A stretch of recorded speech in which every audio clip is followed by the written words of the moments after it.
On today's episode, you're going to learn about product development, sourcing, influencer marketing, and branding. It's a brilliant episode you don't want to miss, so do stay tuned.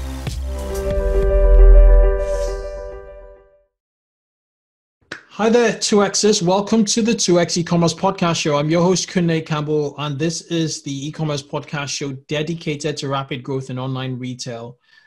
We talk predominantly about direct-to-consumer e-commerce and everything that is associated with selling directly to your customers. So if you're looking to grow metrics such as conversions, average order value, repeat customers, traffic, and ultimately sales, I look for experts and I ensure that they get on here. So on today's episode, I went on a Twitter hunt, and all labels, all directions led to this man. I just got lots of, good things to be said about their company, which is called Wonghaus, right? And I just thought, I just have to bring him here. His name is Jason Wong. He is a designer at the core, or product designer at the core, but he has expertise. His company has expertise in viral content, brand development, logistics and fulfillment, e-commerce acceleration, sourcing and manufacturing, and influencer marketing. I know it's a handful, but you have to listen to what he has to say. Without further ado, I'd like to welcome Jason to the show. Welcome, Jason. Thanks for having me. Before we kick off today's show, I'd like to give a quick shout out to our sponsors. Is your e-commerce store powered by Magento, BigCommerce, Commerce Cloud, WooCommerce, or a custom CAT platform? Is it slow? Does it have too many fields or involves too many steps to complete a purchase? Enter Bolt. It's the fastest e-commerce checkout in the industry, period. Bolt loads 10x faster than native checkouts with an average checkout duration of just over 30 seconds. Bolt is mobile native with no scroll on mobile screens. It offers a zero fraud guarantee and has 42% fewer fields than native checkouts. Bolt supports Stripe, Apple Pay, PayPal, and several more payment gateways and providers. Bolt helped luxury sunglasses brand Dita reduce checkout abandonment by 32%, which resulted in a 50% conversion rate uplift. Don't lose customers at checkout, use Bolt. Bolt is offering a completely free bottom of funnel checkout audit to 2X e-commerce listeners. Head over to bolt.com/2X to get your free checkout audit now.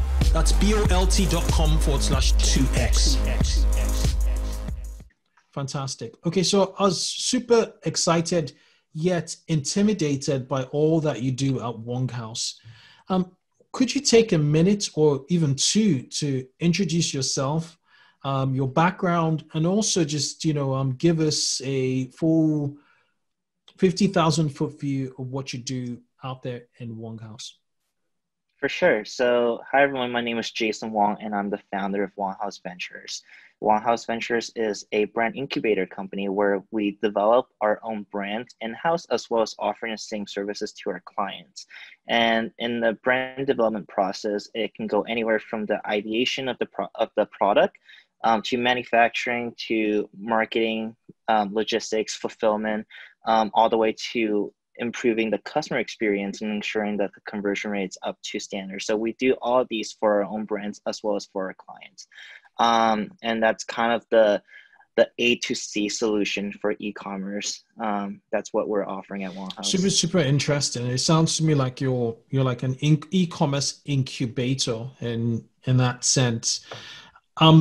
So what kind of businesses approach you? What kind of businesses approach you at Wonghaus? It really depends. There are some early stage companies who are having a great product idea but don't really know how to navigate the climates of manufacturing overseas. So they come to us as their fulfillment partner or manufacturing partner. There are some companies that kind of got off the ground already but still need help in marketing to the right audiences. So they come to us as like an acting CMO. And then there are some later stage companies that I work with are like Universal Music Group, Fashion Nova, Adidas. And these companies come to us for more of an advisory role to help guide them in the right direction and making sure that their current strategies are where they're supposed to be. So really, Wonghaus is pretty flexible in terms of the type of clientele that we service, because just the wide suite of things that we do for our customers. Yeah, so your product sourcing, everything that involves the product, bringing the product to market. You're also involved in marketing, and then you advise the big shots. Whether it's Pretty Little Things, Fashion Nova, even Adidas, as I've seen on your website. That's super interesting. Okay, now so where do we start? Should we talk about like brand development? Or sourcing and manufacturing, more or less. So from a sourcing and manufacturing standpoint, what mistakes do brands make from the get-go? A lot of brands don't do the due diligence of finding the right supplier. Obviously, with the current access to sites like Alibaba or the other manufacturing sites that you see online from China, people just think that you can go on there, find something, and that'll be the end of it. We really need to do a better job at making sure that the supplier is the right supplier for us, making sure the quality is right, but most importantly, the supply chain has the same ethics and standards that we expect them to have. Just because nowadays when you're working with suppliers overseas, you don't really know if your product is made in a labor camp, or if it's made in a prison, or if it's made with low wage or child labor. And these are all the due diligence that we do for our customers. And we see a lot of our customers really just not think about it at all, just because it's not really something that they learn or grow up with. So that's probably one of the largest mistakes I've seen people make. Number two is just not being communicative enough with their vendors overseas, and leading to them receiving thousands of units of products that are defective or not to the standards that they wanted. So definitely sourcing and manufacturing overseas is really, really intimidating for most people, including myself early on. But I just think that there's better ways for people to approach these situations. So what are some of the biggest problems you solved for not just for both big brands and smaller upstarts, D2C upstarts? When D2C brands go to manufacturers in Asia, there's first things first, the language barrier. So what we offer them is our team in China, which is acting as their manufacturing partner. We go to these factories and we do on-ground inspections. We first make sure that they are a factory and they're not just some guy on the internet pretending to be a manufacturer and reselling the items from the manufacturer. Number two, we audit their supply chain and making sure that the raw material that they receive all the way to the assembly line of these products are within the standards that we expect of these vendors. Number three is we negotiate the pricing on your behalf. So not many people know, but there's different pricing for different people when you're working with vendors in China. If they see that you're someone brand new or you don't know the language, they're going to charge you a little bit higher. If they see that you have experience in this field or you're actually speaking their language, then they're going to charge you the same price that they charge other people, just because it's very easy for you to ask around and know what the price is. It's not the most ideal way of doing businesses for these vendors in China, but it is the way that they operate. So we do have to be flexible and, do their own strategy. So we go in there and we negotiate on your behalf, making sure that the price that you're getting is the same price that other people are getting. And if these are the manufacturers that we have previous relationship with, you're actually getting the same pricing that we're getting for other customers, because we're essentially getting grandfathered into these rates. So there's multiple benefits of working with a sourcing and manufacturing firm. Even if you're working with someone else, I just think it's a lot easier to approach these situations with a third-party firm rather than doing it yourself in some instances. Yeah, makes a lot of sense. Makes a lot of sense. So, do brands work with you to establish relationships, or would you always be there while they're interacting? Are you always like that intermediary? Or do you offer introductions? We're usually the people who are managing the entire process of the relationship, including the communication. Even if we, introduce you to the manufacturing, you're still going back into point number one, which is you can't really communicate with them. So you're really having us as more of your partner, and we act on behalf as your partner rather than just another agency for referral. So when you work with us, you really feel like you're expanding your team because you're getting our entire team in China as one of your resources to approach these manufacturing situations. So most of our customers actually don't go around to find their own manufacturer. They come to us because the pricing that we offer is objectively lower. And also it's pretty hands-free approach. You tell us what you want and we handle the product spec sheets that we create for you. We handle the logistics, we handle the communication. So it's really a no-brainer to work with a firm rather than trying to do everything yourself while balancing it with running your own business. Yeah, makes sense. We don't normally talk about drop shipping on this podcast. We're pretty much, direct to consumer, but the unique service you offer through Drophouse just takes away the lack of customer experience in dropshipping. Do you mind talking about Drophouse and your unique approach to helping dropshippers? Yeah, absolutely. So my personal belief is that dropshipping is not a bad business model. If you tell me that I can sell something without paying for it until I sell it, I'll be like, yeah, that's an amazing business model. But what is the wrong thing here is people who are abusing that and taking advantage of that and making more money than that they should by overselling or overpromising to the customers. So in return, customers get things 30 or 40 days later, they get the product that they didn't really order. It's a different type of quality. And then they're not happy and they just hate the entire e-commerce industry as a whole, rather than understanding that it's a dropshipping issue. So there's 2 points of why I want to solve this. One is because I believe that dropshipping as a model can be sustainable if done correctly. Number 2 is that I know that by eliminating the bad apples of dropshipping as much as I can, obviously, I can actually help the entire e-commerce industry as a whole by creating a better perception of how e-commerce actually works. You have to understand that consumers don't really know what dropshipping is. They don't really know what DTC is. When they buy something from Facebook and they get it 50 days later, they're going to think that they're going to get the same treatment if they order from Warby Parker or from Fashion Nova or from these stuff. They don't really know the differences. So by offering a solution to help dropshipping, we can effectively help the entire industry as a whole, even with a little bit at a time.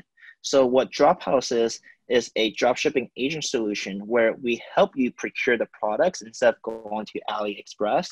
We negotiate the rates for you on your behalf by getting better and wholesale prices rather than the Aliexpress pricing. And I'll explain this right now. When you're going through Aliexpress, you're kind of buying one product from a pack of 6 that a manufacturer produced. So when you're buying wholesale, you're paying for a pack of 6 or a pack of 36. I'm just using like food as an example.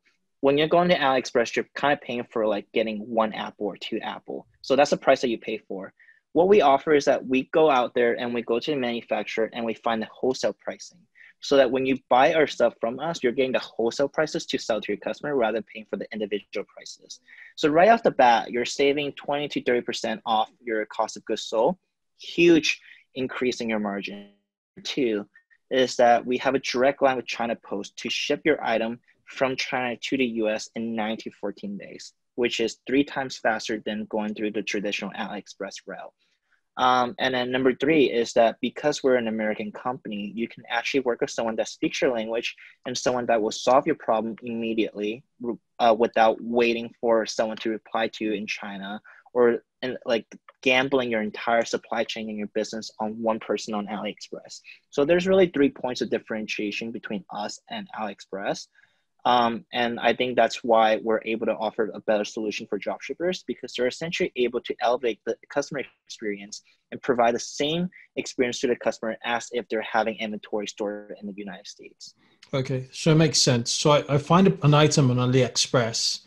I come to you guys and you guys will guarantee that you find a wholesale price for it. Now, would you start to ship the items based on one-to-one, or would you ship the items en masse collectively to the US for fulfillment? We ship them one by one. So how it works is the reason why we're getting these by wholesale prices is because we're purchasing for you in large quantity and you only pay us when you sell something. So let's just say that we're selling this pen right now. You're buying this pen for $1 on Aliexpress. We actually get them for 50 cents.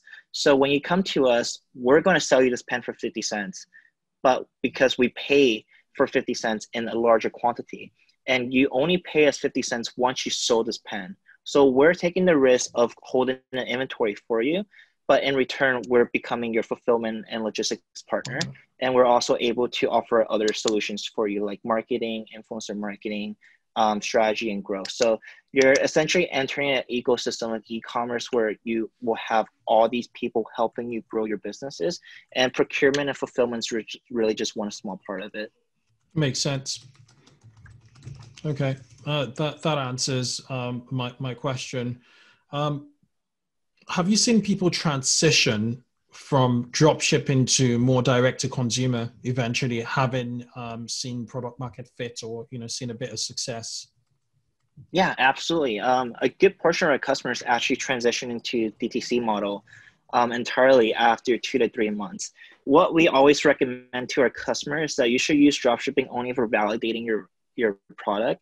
And once that product and market has been validated, you should move all your inventory into the US or Canada, or like into a larger country, and start shipping it from there so you can get even faster shipping time. And also you're able to customize your product in a larger quantity. So you can put your own logo on it. You can put your own custom packaging. So that's usually what we recommend to our customers. But they're still within our ecosystem, because once they move from Drophouse, they're moving into Sauce House, which is where you order the bulk quantity of items. And then we also offer logistics fulfillment solutions within the United States. So if they ever want to move their fulfillment from China to the US, we can also handle that for them. Let's take a quick break to hear from our sponsors. Did you know that cloud-hosted e-commerce platforms like Shopify and BigCommerce do not provide automatic backups? Rewind steps in to protect Shopify and BigCommerce stores with automatic backups. Rewind is trusted by over 25,000 stores. Install Rewind and get to test it for free over 7 days. And to extend the 7-day trial to 30 days, head over to rewind.io, their website, and mention 2x eCommerce. That makes sense. So I was going to ask what the transition looks like, but I think you've answered that question quite well. Now, you touched base on the fact that once a product is sorted, then you guys can help on influencer marketing strategy and growth. Why influencer marketing? Why influencer marketing as compared to other means of marketing, other channels of marketing? For sure. So influencer marketing is never really meant to be a replacement to pay acquisitions by any means. It is more so the most effective way to get your product to your niche customer, as well as getting creative assets in return. So when we work with an influencers, we are picking influencers based on their specific audience. If we're selling swimsuits, we're going to work with an influencer that has historically worn a lot of swimsuits, and we know that their audience likes swimsuit. And by doing so, we're actually able to get pictures and videos from that influencer to use on Facebook and on Instagram and on Google and Pinterest and whatnot. So it's really like the easy, fastest process to get 2 birds in 1 stone. We get the assets and we get the attention and traffic. Influencer marketing is also a lot more affordable than pay acquisitions when you're working with the right influencers. We're not talking about paying someone $100,000 for a post. We're talking about paying anywhere between none to a few $100s. And by just doing that, you're able to get traffic to your site and getting assets for your product. Yeah. It's like an outsourced photo shoot plus attention. Yeah. And the brand recognition too, because when you look at what makes people buy, word of mouth remains the strongest channel. It's not Facebook, it's not Snapchat, it's not TikTok, it's word of mouth. Yeah. And when people don't have friends to recommend products to them, the next person they look for is someone that they follow on social media. So if we're able to get these influencers to recommend products, we will essentially be able to leverage the power of word of mouth, about not as effective as your best friend recommending you something, But if someone follows you because they're inspired by your fitness journey or like your beauty routine, then they're most likely going to buy and use the product that you recommend in your videos. And in that process, we get these new users to come to our sites and our social media page because of their interest. But then again, we get the influencers' assets. So really for me, it's the easiest way to get started in the beginning. And once you get this thing going, then you can start doing paid acquisitions on Facebook, Instagram, and whatnot. Yeah. I really like your point in terms of like recommending a product in use. So if like, I'm, using a makeup brush and, it's a girl and a normal girl, but if I was using it, in a YouTube, makeup tutorial and I say, these are really good. And, 200,000 people see that. That's powerful. That's powerful. Absolutely. Yeah, absolutely. Right. So speaking of influencer marketing, you do have your direct-to-consumer brand, Lashes, Doe Lashes. Sorry, you're in the lashes industry, which is very saturated. And I from looking at Doe Lashes, you guys are doing influencer. You guys are utilizing influencer marketing. What's been your strategy at Doe Lashes, and how do you stand out in a pretty saturated market? Yeah, absolutely. So, sorry, I started Doe Lashes over a year ago with $500. That was my challenge. I wanted to give myself as little money as possible to start a new venture. And it became a case study that we profile on Shopify, which was really fun. So if you guys are interested in seeing the entire process, you can go to Shopify and look up Doe Lashes. Okay. But the challenge was, can I create an actual DTC brand with little money, no investor funding, and just use the resources that we have internally to grow this brand? And the answer was yes. We're able to grow this brand over 1,000% since last year. And that's something that we've been very, very proud of. But what really was a challenge in the beginning was, like you said, how do we make ourselves different from thousands of other lash companies in the most saturated industry, which is cosmetics? And it really comes down to a few points. Number one is we make an objectively better product. And everyone will tell you, yeah, my product is better than the other person, but we are actually able to say that because we come from a product design background where we actually engineer our lashes to be the most comfortable pair of eyelashes for people. And how do we do that? Number one is we use a different hair fiber. Most people, when they use wigs or when they use false lashes, they use plastic. They use nylon. So you ever seen like wigs from Party City or from Walmart? When you touch it, it feels kind of rough. Our hair is silk fiber. Silk is one of the finest fiber you can have. And our fiber is actually 0.03 millimeters thick, which is almost as thin as a human hair. So when you brush your hand against our hair, it feels almost like your natural lashes. Number two is the band that holds the lashes together. Typically, when you wear something on your eyes, which is probably one of the most sensitive area of your face, you're gonna feel something holding your eyes down.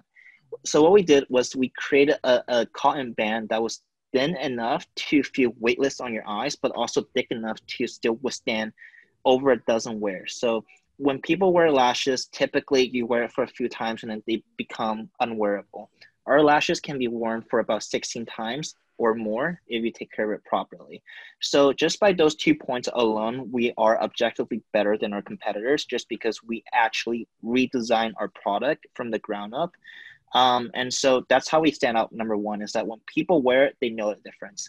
Number two is our branding is entirely different than what you see on the market today.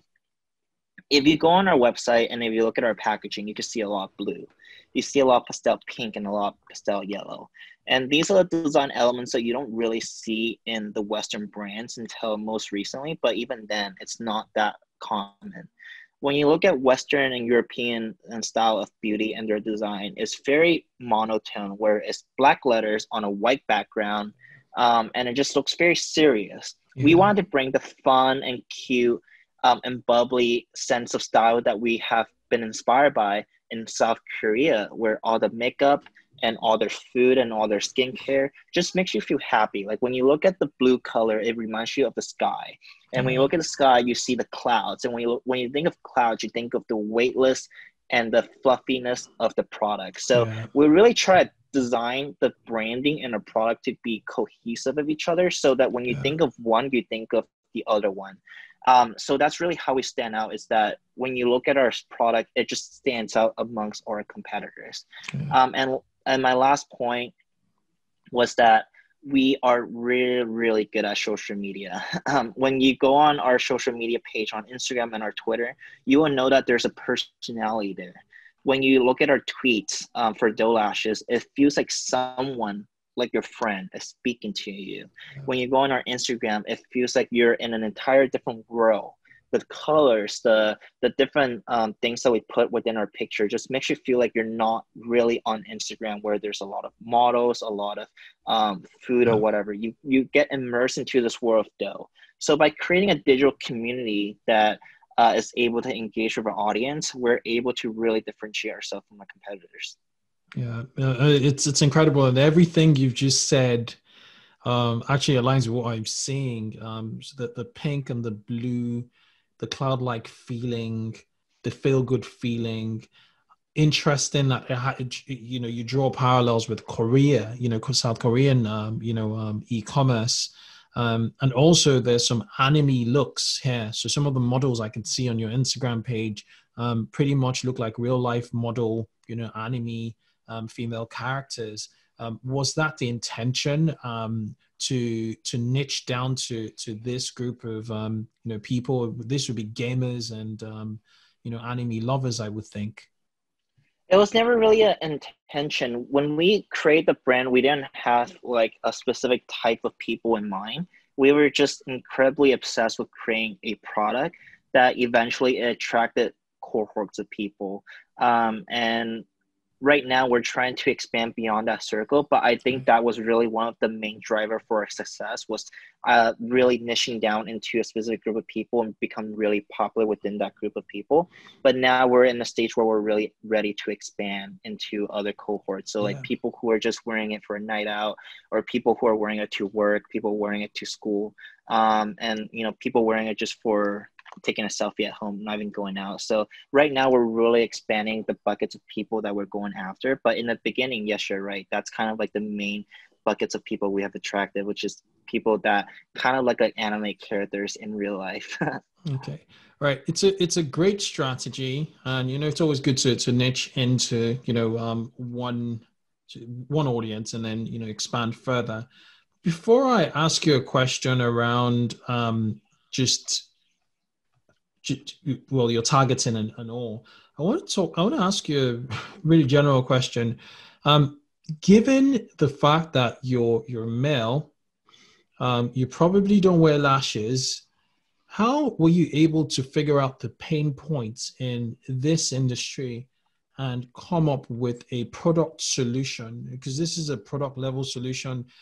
This is on two levels. At the product level, you've created a better product. At a marketing level, you've created a refreshing experience. So how did you sort of figure out the pain points, in for females in the lashes industry?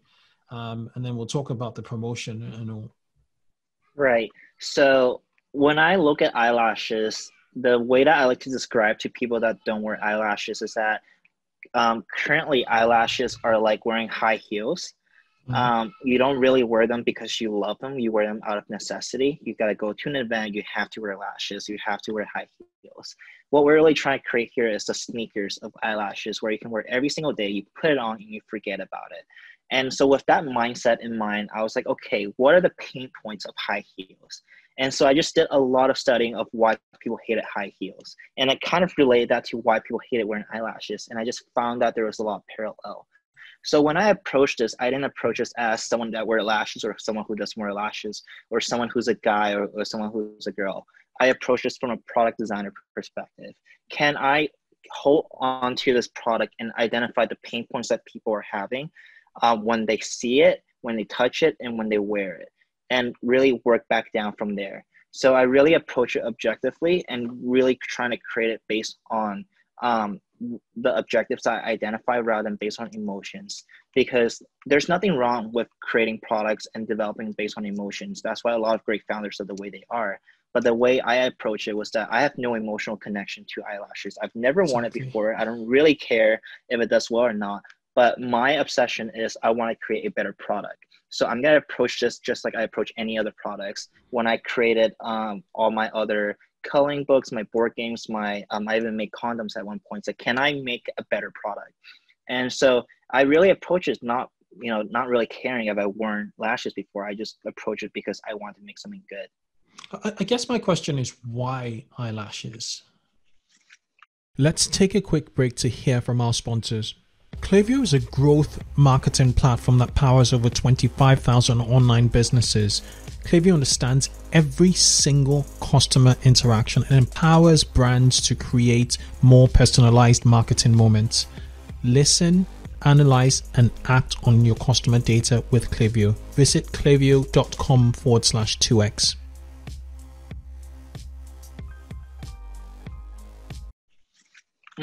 It was challenging, and I was really inspired by two things. Number one, my girlfriend was having trouble wearing her eyelashes.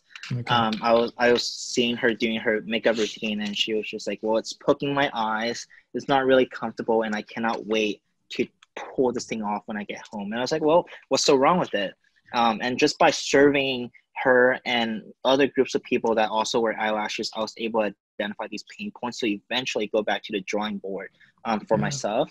But number two was I just found that I've never done something this challenging for myself before, and I wanted to create something different that just doesn't seem like me. When people look at me, they're not like, yeah, he designs eyelashes.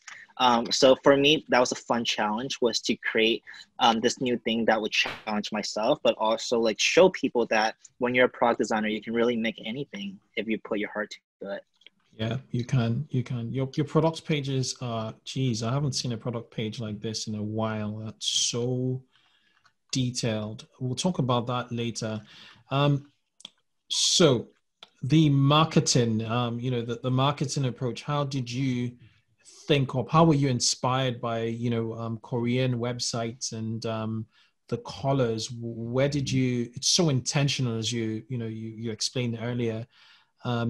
Who drummed up the product, just the marketing, because this is different, and also the packaging also is different. It's refreshing. Everything seems so relaxing and refreshing on here. It's got a different vibe to it.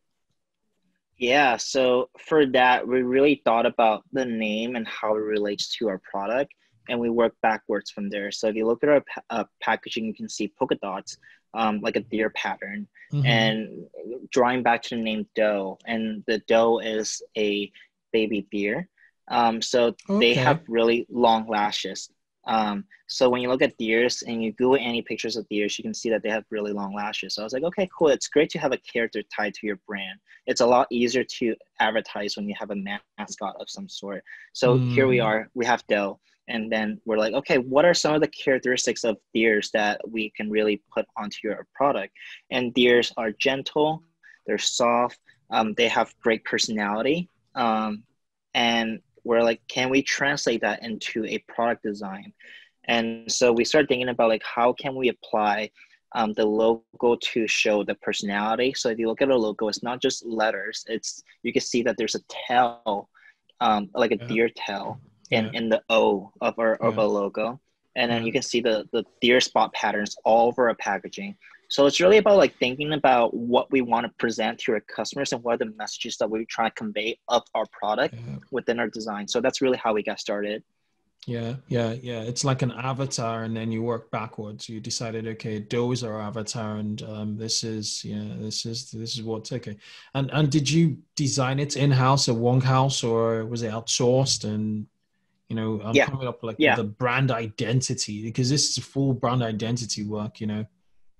Yeah. So we work with our in-house designers to get this developed, and it took like 4 or 5 months to to go back and forth. Designs is really, really tedious, and I really do understand and have a lot of respect for designers now, understanding the entire process to create this from scratch. So yeah, it was a fun process for sure. What about the price point? I'm looking at it. It seems to be like $12.50. That's a low AOV for a one pack. So what do users tend to gravitate towards, one pack or the three pack?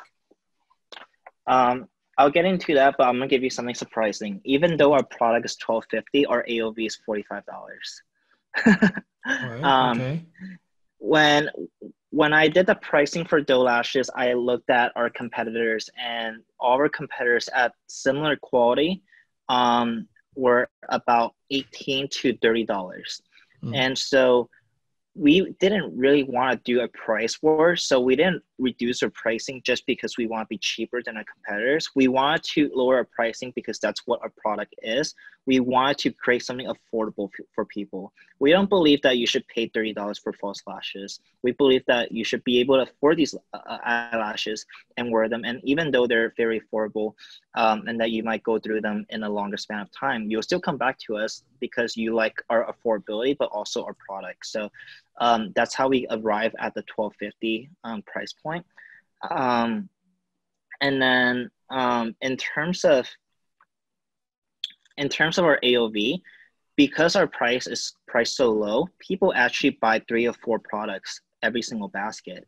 So by pricing it lower, you're actually able to move more inventory. And by moving more inventory, we're able to get the actual product at a lower cost over manufacturing because we can order more items. So it kind of works out for both. By making it a little bit more affordable, people buy 4 lashes instead of 2 lashes if they're priced at $25.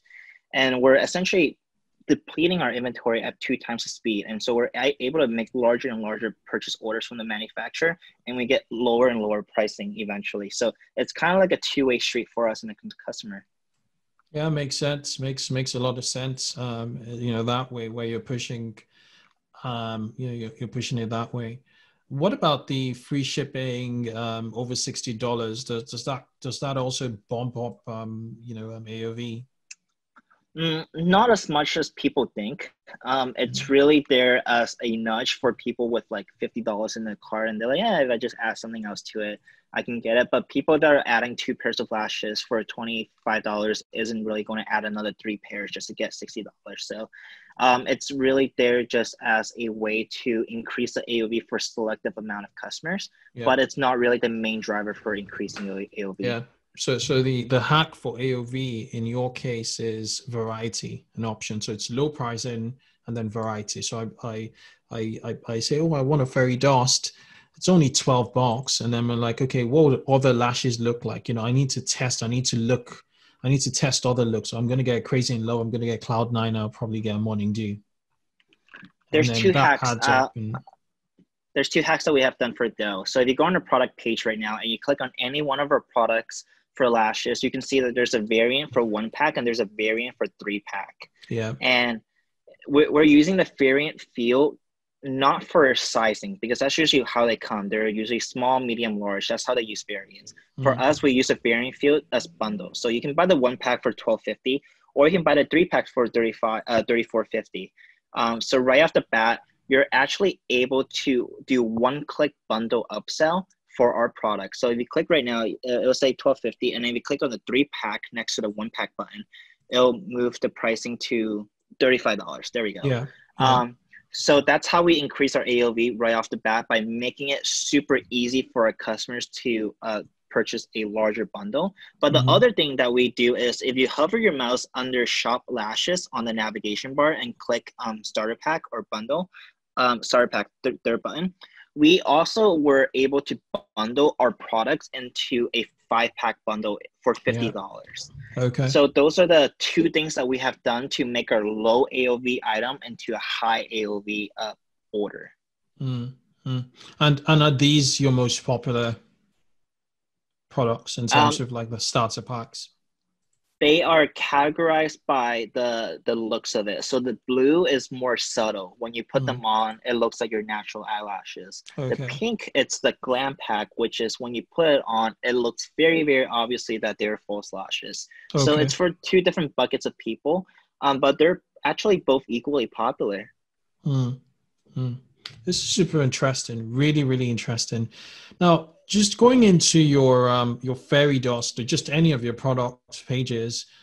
So, you talked about Western brands being black and white, but you've been able to sort of get the best of both worlds. You have the blue, you have a black and white, canvas more or less, but there's subtleties, many CTA bits like, the background on the selection of one-time purchase versus subscribe, which we're going to talk about shortly, is in blue. You scroll down, and there's an area with content which is all blue, and just the the Instagram photos, give you what you will look like, your expectation, and then further down, what you use for reviews. Because is this Yopto or something else? No, this is called Orkendo. Orkendo. Okay. I've heard about Orkendo. And, this is well presented, it just blends in, and then you've customized certain bits of it. It's 100% and with a blue background there. So there's that plain white template, but you've managed to sort of personalize and, give it a bit of personality really, which is super, super impressive. Let's talk about the subscribe and save. What proportion of sales are coming from subscriptions? Because you get to save 10% if you subscribe. I know in the contact lenses space, it's a given, but what does it look like with lashes? For our lashes, initially, we're currently looking at about 10% of our orders being subscribers. But there's also something that we changed. When you do recharge, the default time span is 30 to 60 days for a subscription window. So you can either subscribe every 30 days or every 60 days. Okay. So we did that for about 2 months. And then we brought in a data scientist to go into your Shopify data and analyze all our orders and our subscriptions. And we found that most of the time, people actually make the repurchase between 22 days and 45 days. Meaning that if we offer the 30 to 60 day window, a lot of people actually didn't click those because they either wanted it a lot sooner or they wanted it a lot later. So we actually changed our subscription window from 30 to 60 to 20 and 40.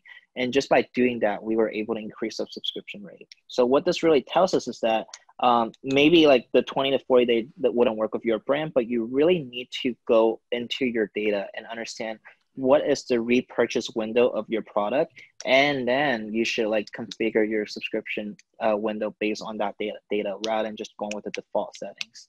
Yeah, that's incredible. Let the data help you make the decisions. Don't make emotional decisions. Even on the product page, there's the how to apply lashes tutorial, down there next to the description.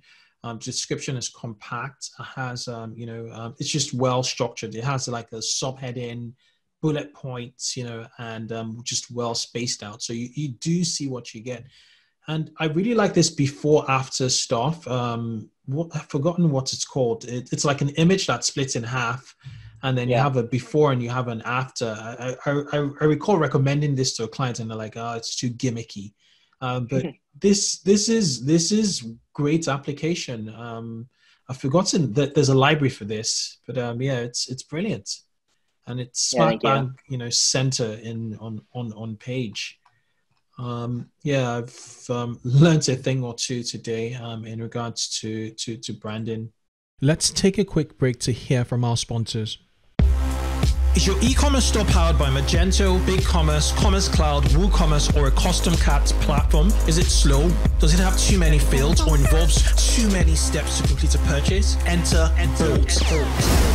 It's the fastest e-commerce checkout in the industry, period. Bolt loads 10x faster than native checkouts with an average checkout duration of just over 30 seconds. Bolt is mobile native with no scroll on mobile screens. It offers a zero fraud guarantee and has 42% fewer fields than native checkouts. Bolt supports Stripe, Apple Pay, PayPal, and several more payment gateways and providers. Bolt helped luxury sunglasses brand Dita reduce checkout abandonment by 32%, which resulted in a 50% conversion rate uplift. Don't lose customers at checkout, use Bolt. Bolt is offering a completely free bottom of funnel checkout audit to 2x e-commerce listeners. Head over to bolt.com/2x to get your free checkout audit now. That's bolt.com/2x. Okay, so what tips, what about the Lash Tick, the Lash quiz? Does that, help you with email subscription? Or I could see there's phone. Do you do SMS marketing? Yeah, we do. We do a lot of SMS. We actually have a full-time employee whose only job is to text our customers. And it's kind of an overkill for a product at our AOV, but we just truly believe that we have to invest in our customers. We're just incredibly obsessed with making sure that the customer experience in their journey is well, that even if they don't purchase from us, we still give them the same amount of attention as our customers. And just by doing that, we're able to nurture them into our eventual customers. So our SMS people are there to answer any questions related to lashes, but also we send out wellness checks. We ask our customers and our subscribers, have they drink water today? And it's just something that's entirely uncommon for brands to do with their SMS, because we actually pay for every single text that we send out. So when we send out texts that don't make us money, it's losing us money.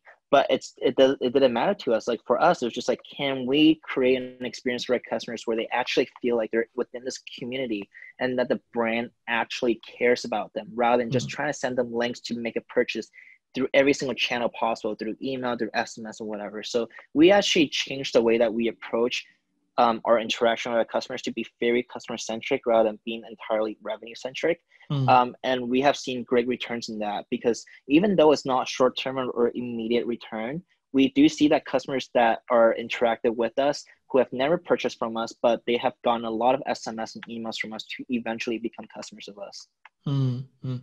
So where's your focus now in terms of like customer data capture? Is it email or is it cell number? Both, actually. So we have a quiz on our website right now from the Octane AI quiz. And that's where we help people who don't really know what to buy make a decision on what to purchase. And through that form, we ask the people for their email address. And if the user is on a mobile phone, on our pop-up, we ask them to text us to receive the coupon code. So we try to build our list on the SMS and the email side equally, just because they both bring us a lot of returns. Okay, so when you talk about the drink water reminder, is that daily or is that occasionally? No, like every 2 weeks. It's not always drink water. It's like, hey, like how are you guys doing? Yada yada yada. When school just started last week, we sent them like an encouragement text, like a little motivations, like, Doe is here for you. We believe in you. We hope you do well. And those really help people. Like, believe it or not, it sounds really corny and cheesy right now, but no, like some people just really needed those texts in their days. And even if they never purchase from us, it's just nice to make someone's day as a brand. Like if you have the power to do that, why not? Right. Incredible. It's I 100% agree with you on that. Okay, so lashes are incredibly easy to ship. So are you focusing all your sales in the United States or do you do international? About 80% of our customers are in the United States. We don't really restrict to other countries. It just tend to be more common in the United States. Okay. The reason I asked is in the phone number, bit here, if I was to enter my phone number, which is a UK number, I just wondered if, what will happen, on there. But yeah, it's fascinating. Yeah, this is incredible. This is incredible. And with all of this, you're saying that with what you do at Doe Lashes, um, you can apply all of these principles to your customers or clients rather at Wonghaus.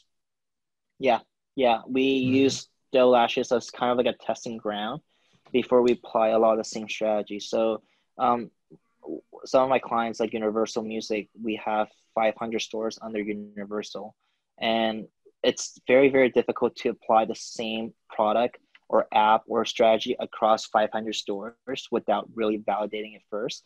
So Mhm. sometimes we'll validate it on smaller stores at UMG, but sometimes I just validate them within my own portfolio companies. So it's a Okay. lot easier to make the case when we go to the execs to get these things approved. Okay, let's talk about Universal Music Group. What kind of work does Wonghaus do with Universal, Music Group? I personally help consult Universal on their DTC efforts. Like music was very much dependent on live events, and with COVID happening, music groups like Universal and Sony and Warner are scrambling to move a lot of their efforts into DTC. So that's really where I stepped in. I joined around March of this year, and I helped guide and lead their strategies and directions for some of the merchandising brands for Hmm. the bigger artists, making sure that the product presentation is to the right people, making sure that our growth strategy and user acquisitions are done properly on Facebook and Instagram and email. So I'm more of a consultant and advisor in helping, making sure that they're compliant, and also making sure that they're using the most optimized strategies to approach their campaigns. It's incredible. That's super, super incredible. Very, very impressive. I think something similar occurred in the FCMG, the consumer packaged goods industry. And some of it was gimmicky. I know someone personally whose agency worked in the development of for a CPG brand. They're in the ketchup, that they're in that space anyway. And they managed at the start of the pandemic to actually sell thousands of units, hundreds of thousands of units of their product, of the food product, through a Shopify site, and that made the Financial Times, if believe it or not. So yeah, it's super, super interesting that the conglomerates are now really, really taking D2C seriously. Um, Absolutely. so with the Universal Music Group, are these for individual artists trying to sell their merchandise, or are they trying to sell music, physical copies or archives and stuff like that? You said they have over Um, 500 brands. It's they're individual artists. So some of the stuff is I was involved with Katy Perry. We recently did the Baby, which is the hip hop artist. Mhm. We managed like legacy bands like Kiss, Mhm. huge band. We did some campaigns for the Beatles for one of our stores. So just Mhm. giving you like a sense of like a variety of stores that we do manage. Yeah. And within that, Wow. we That's do a lot of incredible. merchandising. So they're t-shirts, or hoodies, or caps. But oftentimes merchandising drops are aligned with album drops. So what we do is that we try to time the merchandising drop to be on the same time as Yeah. Billboard charting week. So Yeah. Friday to Friday. And so Yeah. like some of our merchandises will actually include like a digital download of CDs, or like a visual copy of the CD to Yeah. ensure that they do be counted for the charting week. So there's a lot of stuff that we do on the DTC space that's entirely still related to the music side of stuff, but what I mostly handle is the merchandising and the strategy and growth. So when you say the merchandising, you make sure the products are brought to market, essentially. There's a huge team within Universal that do this. I'm just really a small part of it, but All right. that's kind of what I'm involved in. I cannot take Incredible. credit for a lot of these stuff. Yeah, yeah. That's everything is teams. It's all the dynamics, and it's super humble of you to actually pay credit to the team. Cool. I think we've covered a lot of ground over this conversation.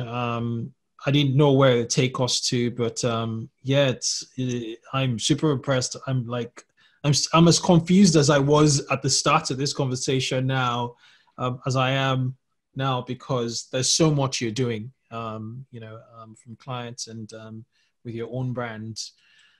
Before I let you go, I have what's called a lightning round on this show. And basically, it's a set of 5 to 6 questions where I ask you a question, and if you could answer, each question with a single sentence, we're good to go. Cool, go for it. All right. First question is, what advice would you give to yourself 5 years ago? I will learn and read a lot more than I used to. Okay. Are you a morning person? Not at all. Okay. What 2 things can't you live without? My phone and iced coffee. All right, cool. What book are you currently reading? Currently reading How to Influence Friends and People. Want to reread that book. I've read that many years ago, but kind of forgot about it. So just doing a little rereading. All right, cool. What's been your best mistake to date? I mean, a setback that's giving you the biggest feedback. Building the wrong team. Really having the wrong people in your organization will derail every progress that you have made. Yeah, you're probably one of the only guests this year that has answered every single question with a sentence. So kudos to you. Really? Yeah, most people just go on a tangent. They just I respect that. And then I was looking at your Shopify article. You were on the Shopify podcast, and it said that you've been running businesses since you were 15. So could you, just as a pattern question, final question, what's been your journey since the age of 15? It's been 8 years since then, and there's definitely a lot of learning process in terms of how to run an organization. Just because I didn't go to school for this. I didn't go to business school. I didn't take any online classes. There was no specific mentors per se. I had to really fail to learn what I do, which is why, like, if I was to really tell myself 5 years ago, it's like really try to learn and read a lot more than I used to. But I was just kind of like forcing my way through it and see what works, and eventually it kind of worked out. But I would say that I could have done a lot of things faster than 8 years of what I've accomplished right now if I were really sitting down and planning it out rather than just going with the flow. So that's one thing that I wish I did better. Interesting. Super interesting. Thank you so much, Jason, for coming on to the show. Wish you the very best. You guys are doing an amazing thing. It's been great. Cheers. Thank you so much.